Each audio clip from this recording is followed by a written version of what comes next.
उमेश पाटिल। धन्यवाद अध्यक्ष जी, आपने मुझे प्रश्न पूछने का मौका दिया। अध्यक्ष महोदय, हमारी सरकार का फोकस जीरो बजट फार्मिंग पे है।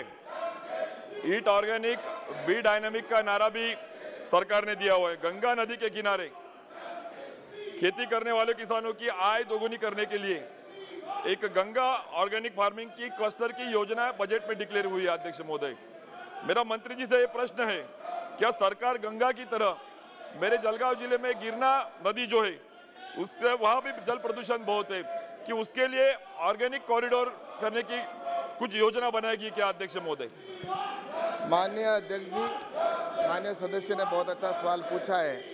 माननीय प्रधानमंत्री जी का विजन है कि प्राकृतिक खेती और ऑर्गेनिक क्षेत्र के अंदर रकबा बढ़े, इसके लिए स्कीम भी है और हमारे जैविक खेती पोर्टल भी इसमें बनाया गया और इतने किसान जुड़े हुए हैं। और नमामि गंगे के तहत हमारा जो प्रोजेक्ट है उसके अंदर भी इतने किसान, लगभग 120 करोड़ रुपए का प्रोजेक्ट भी है। तो ये बात सही है कि अन्य नदियों के अंदर भी इसको जोड़ने का, जैसे इन्होंने कहा कि गिरना नदी की बात की है, तो मैं आपको बताना चाहता हूँ कि इसके अंदर जो हमारी प्राकृतिक खेती है उसको बढ़ावा देने के लिए लगातार प्रयास किए और उसका क्षेत्र भी निश्चित रूप से बढ़ा है प्राकृतिक खेती के अंदर।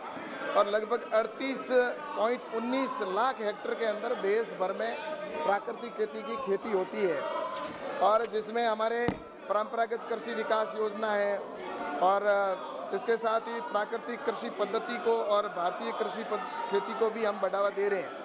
और लार्ज एरिया सर्टिफिकेशन के तहत पूरे देश में ऐसे ऑर्गेनिक के रकबे को बढ़ाने का काम किया जा रहा है। तो इसमें मैं आपको गिरना नदी के बारे के साथ ही पूरे देश के अंदर अगर राज्य सरकार अपना प्रपोजल बनाकर भेजती है कि हम अपने उस क्षेत्र को प्राकृतिक खेती या ऑर्गेनिक खेती के अंदर बढ़ाना चाहते हैं, तो राज्य सरकार भारत सरकार को भेजेगी। तो लार्ज एरिया सर्टिफिकेशन के तहत पूरे प्रदेश के अंदर ऐसी नदियां हैं जिनको अगर वो राज्य सरकार भेजेगी तो हम निश्चित रूप से इसको स्वीकृति देने का पूरा प्रयास करेंगे।